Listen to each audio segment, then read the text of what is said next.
Semangat bagi Indonesia di seluruh penjuru Indonesia dan semua yang ada di Kementerian Agama Republik Indonesia. Selamat ya buat Anda mengikuti seleksi tahap 2 PPPK yang pengumumannya sudah ada, nomor P garis hubung ya 4258 garing SC garing B titik Romawi 2 ya garing 1 garing KP titik 00 titik 1 garing 11 garing 2024 tentang pengadaan pegawai pemerintah dengan perjanjian kerja atau PPPK bagi pelamar tenaga non-ASN yang aktif bekerja di instansi pemerintah Kementerian Agama Republik Indonesia tahun anggaran 2024. Oke. Dan rincian alokasi kebutuhan dan rentang penghasilan sudah disebutkan di situ. Jenis kebutuhan apa, PPPK Kementerian Agama tahun anggaran 2024 sesuai dengan Keputusan Menteri Pendayagunaan Aparatur Negara dan Reformasi Birokrasi Republik Indonesia nomor 347 tahun 2024 tentang mekanisme apa seleksi pegawai pemerintah dengan perjanjian kerja tahun anggaran 2024 diperuntukkan bagi pelamar tenaga non-ASN yang aktif bekerja pada Kementerian Agama paling sedikit 2 tahun terakhir secara terus-menerus sampai dengan saat mendaftar. Oke. Pengumuman seleksi itu mulai tanggal 1 sampai dengan 30 November 2024. Pendaftaran seleksi 17 November sampai dengan 31 Desember 2024. Ya, pendaftaran ya. Lalu seleksi administrasi 16 Desember 2024 sampai dengan 3 Februari 2025. Pengumuman hasil seleksi administrasi ya. Jadi pengumuman hasil seleksi administrasi 4 sampai dengan 18 Februari 2025. Ada masa sanggah kalau administrasi ternyata belum lolos ya, ada masa sanggah 19 sampai dengan 21 Februari 2025.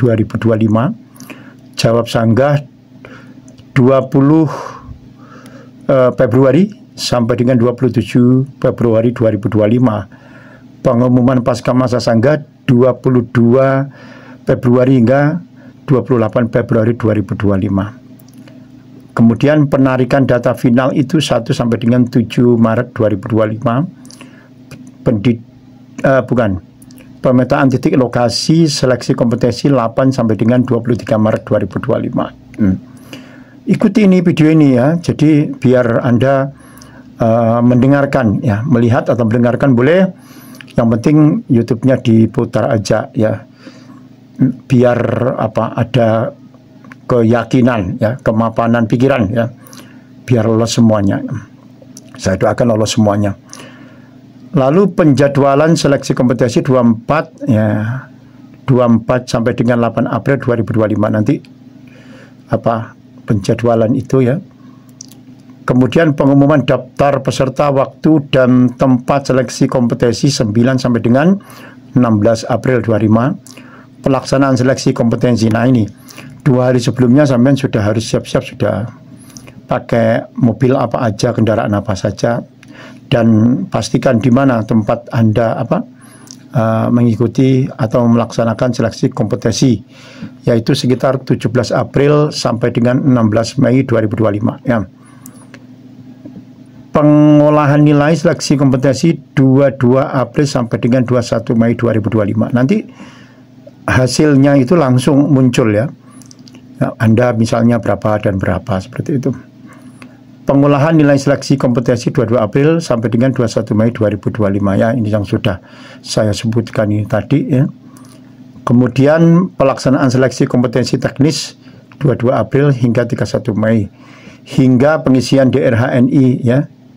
Pengumuman hasil kelulusan dulu ya, 22 hingga 31 Mei 2025 ya, seperti itu ya. Pengumuman hasil kelulusan 22 hingga 31 Mei 2025. Kemudian pengisian DRH ya, NI itu nomor induk ya, PPK 1 hingga 30 Juni 2025. Kemudian usul penetapan NI PPPK ya, NI itu nomor induk 1 hingga 31 Juli 2025 ya. Semoga lulus semuanya ya. Jangan lupa selalu berdoa kepada Allah Subhanahu wa taala. Ikuti form-form seperti surat lamaran sesuai dengan nomor yang sudah dilampirkan ya, lampiran 2, lampiran berapa seperti itu ya. Surat pernyataan, kemudian kop surat ya, maksudnya surat keterangan pengalaman kerja, nama pejabat penanda tangan ya. Kalau di MI madrasah ya kepala sekolahnya, kalau di KUA ya kepala KUA-nya, seperti itu. Luar biasa. Syaratnya apa? Warga negara Indonesia yang bertakwa kepada Tuhan Yang Maha Esa, setia dan taat kepada Pancasila, begitu ya. Undang-Undang Dasar 1945 dan Negara Kesatuan Republik Indonesia ya. Pokoknya ikuti tahapan-tahapan itu. Barangkali ada meeting Zoom dengan bagian kepegawaian Anda di daerahnya ya, ikuti ya. Jadi nanti tanyakan juga apa yang kurang jelas dan terkait formasi, terkait lolos administrasi dan lain sebagainya, terutama lolos administrasi dulu. Persyaratan lainnya adalah yang umum ya, paling rendah 20 tahun dan paling tinggi 1 tahun sebelum batas usia usia pada jabatan yang dilamar, tidak pernah dipidana dengan pidana penjara berdasarkan putusan pengadilan ya, yang sudah menjadi kekuatan hukum tetap karena melakukan tindak pidana dengan pidana penjara 2 tahun atau lebih ya. Para pejuang NIP di tahap 2 ini lulus semuanya. Yang penting ikuti prosesi dan mengikuti ujian. Kalau nggak mengikuti ujian ya sudah, tidak bisa ya. Pokoknya itu syarat utama. Dan tidak pernah diberhentikan dengan hormat ya, tidak atas permintaan sendiri atau tidak dengan hormat sebagai PNS, PPK, prajurit TNI, anggota kepolisian negara Republik Indonesia, atau diberhentikan tidak dengan hormat sebagai pegawai swasta ya. Tidak berkedudukan sebagai calon PNS, prajurit Tentara Nasional Indonesia atau anggota kepolisian negara Republik Indonesia. Buat Anda ya yang kemarin mengikuti CPNS kemudian tidak lolos administrasi, atau yang mengikuti PPPK tahap 1 tidak lolos administrasi, bisa mendaftar untuk tahap 2 ini. Anda bisa tanyakan kepada bagian kepegawaian di daerahnya Anda masing-masing. Ya, jadi tapi kalau yang sudah mengikuti ujian ya tidak bisa ya. Otomatis tidak bisa. Ya, tapi kalau yang seleksi administrasi itu tidak lolos di PPPK tahap 1 dan CPNS itu ya, bisa mendaftar di tahap 2 ini. Kemarin pengumuman ada yang seperti itu. Insya Allah saya benar ya. Dan memiliki kualifikasi pendidikan sesuai dengan persyaratan jabatan. Pelamar lulusan sekolah SD sederajat atau sekolah menengah pertama ya, atau sekolah menengah atas sederajat ya, memiliki ijazah atau STTB asli dan daftar nilai asli. Bagi pelamar lulusan sekolah luar negeri telah memperoleh penyetaraan ijazah atau STTB dan daftar nilai dari Kementerian Pendidikan Kebudayaan, Riset dan Teknologi atau Kementerian Agama. Seperti itu dulur ya.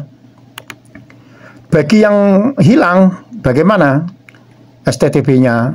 Ya, ada caranya ya. Anda menggunakan surat keterangan pengganti ijazah yang diterbitkan oleh lembaga yang berwenang. Anda urus mulai sekarang ya, karena mulai kemarin mestinya sebelum ada tahap 1, tahap 2 itu diurus dulu hal-hal yang seperti ini. Jadi biar enggak kupu-kupunya, tapi masih ada waktu ya. Seperti itu hingga tanggal 31 Desember ya. Don't worry, be happy. Untuk pelamar lulusan perguruan tinggi ya, memiliki ijazah asli dan transkrip nilai asli. Bagi pelamar lulusan perguruan tinggi luar negeri telah memperoleh surat keputusan penyetaraan ijazah dan surat keputusan hasil konversi nilai indeks prestasi kumulatif IPK ya. Dari mana? Kementerian Pendidikan, Kebudayaan, Riset dan Teknologi atau Kementerian Agama. Seperti itu diantaranya syarat-syarat umumnya ya. Ada juga syarat khusus ya. bekerja di instansi Kementerian Agama. Yang penting saat ini Anda menjadi non PNS aktif ya, tidak jeda-jeda ya. Tahun 2000 berapa kemudian berhenti dulu, tidak seperti itu, tapi berturut-turut. Beragama Islam dan berjenis kelamin laki-laki bagi jabatan penghulu ya. Beragama sesuai dengan formasi penyuluh agama yang dipilih bagi jabatan penyuluh agama apapun ya. Dan kalau ada karya ilmiah di jurnal nasional minimal terakreditasi Sinta 6 atau lebih tinggi. Nah, karya ilmiah di jurnal nasional minimal terakreditasi Sinta 6 atau lebih tinggi. Nah, bagi ini ya, dosen ya, memilih SK jabatan akademik dosen asisten ahli ya, bagi jabatan dosen asisten ahli, atau memiliki SK jabatan akademik dosen sektor bagi jabatan dosen lektor ya. Jadi yang memiliki SK jabatan itu bisa ya mendaftar ya. Apa itu tadi? Memiliki SK jabatan akademik dosen asisten ya ahli bagi jabatan dosen asisten ahli, dan memiliki SK jabatan akademik dosen lektor bagi jabatan dosen lektor, begitu. Ini persyaratan khusus selain karya ilmiah itu tadi ya. Luar biasa ya, Anda ikuti langkah-langkahnya, di-scan semua KTP, surat keterangan pendudukan itu ya KK ya, dan Anda siapkan kartu tanda penduduk itu. Juga melakukan swap foto, ini biar lolos administrasi. Nanti ada caranya. Kalau bisa jangan sendirian ya, melamar itu jangan sendirian, bareng-bareng. Satu madrasah itu 8 orang ya, kumpul lah, sebab pasti ada yang kesulitan. Tidak mungkin kita ini secerdas luar biasa tanpa adanya yang mau ditanyakan. Memang ada juga sih, tapi itu tularkan kepada rekan-rekannya juga ya, insya Allah itu merupakan sedekah dan sedekah Anda. Lulus, yang penting ikuti tahapan-tahapan. Untuk unit penempatan itu masing-masing ada ya. Kalau Banyuwangi ya Banyuwangi, Makassar ya Makassar, bagian tata usaha misalnya ya. Lowongan tahap 1, tahap 2 sudah jelas di situ ya, di surat yang sudah saya sebutkan tadi ya. Pokoknya di seluruh kabupaten kota itu ada, masing-masing kecamatan itu ada ya. Kabupaten kota itu memiliki Kementerian Agama, kemudian per kecamatan itu ada yang di madrasah, di KUA, itu semuanya ada formasi, insya Allah seperti itu ya. Di tahap 1 sudah diisi, ya barangkali tahap 2 yang kecamatan lain itu ada yang lowong formasinya ya. Pokoknya lolosnya itu gara-gara formasi itu ya. Jangan memaksakan masuk ke misalnya madrasah mana padahal formasinya tidak ada. Masuk ke KUA mana, lamarannya awal itu ya. Misalnya daerah kecamatan A ada formasi, sampean dekat rumahnya di wilayah kecamatan Z misalnya. Sampean memaksakan ingin melamar di KUA yang ada di kecamatan Z, ya jelas tidak keterima. Yang penting lolos administrasi dulu. Bagi yang sudah sarjana tetapi ternyata pada waktu pendataan 2021 itu ternyata sampean masih SMA misalnya, ternyata menjadi operator pelayanan atau pengadministrasi perkantoran, dari PDM sudah didapuk seperti itu, ya harus itu. Jangan memaksakan S1-nya atau S2-nya, jelas nggak lolos.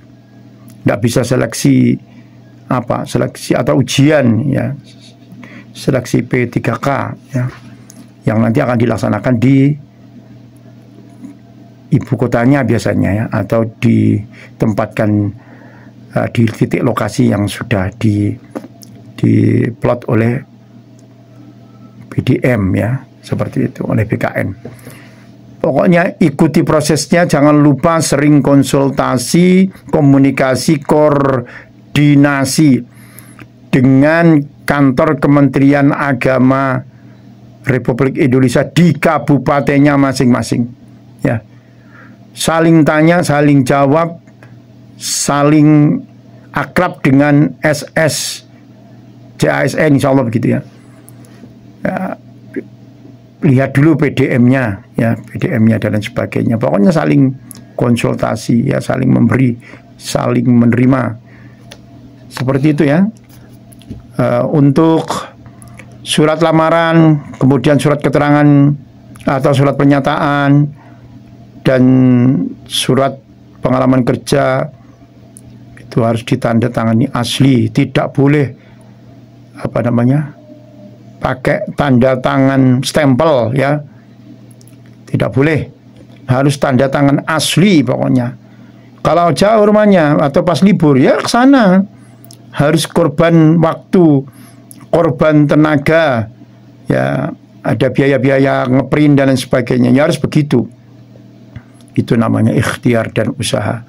Jadi tidak boleh tanda tangan stempel ya, pokoknya harus asli semua ya.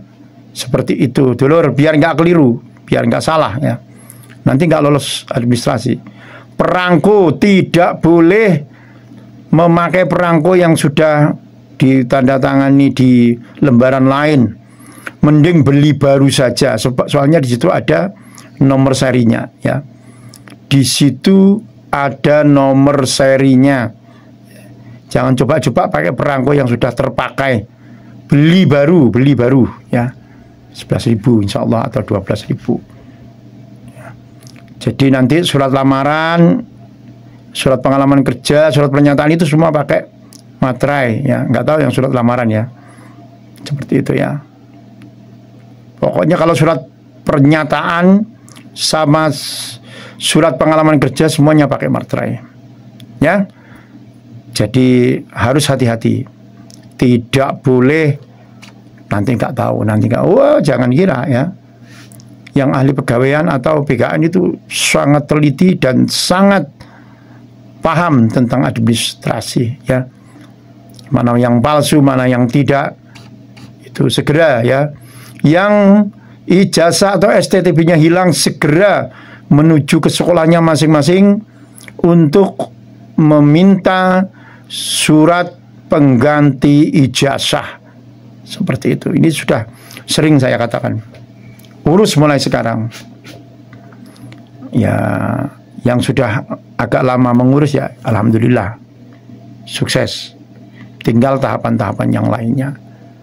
Ya, begitu dulur. Pokoknya subscribe untuk acara ini. Nanti saya akan mengulas kembali tentang nilai-nilai ujian itu apa aja dan lain sebagainya ya. Di tahap 1 sudah saya ulas, di tahap 2 juga harus saya ulas juga. Demikian, sukses, lulus semuanya, yakin lulus semuanya, harus yakin ya, harus yakin. Apapun nanti ditempatkan dimanapun, pokoknya ikutilah, seperti itu. Perjuangan kita harus terus kita upayakan ya. Congratulations buat Anda di tahap 2 ini ya, untuk pelamar PPPK Kementerian Agama Republik Indonesia.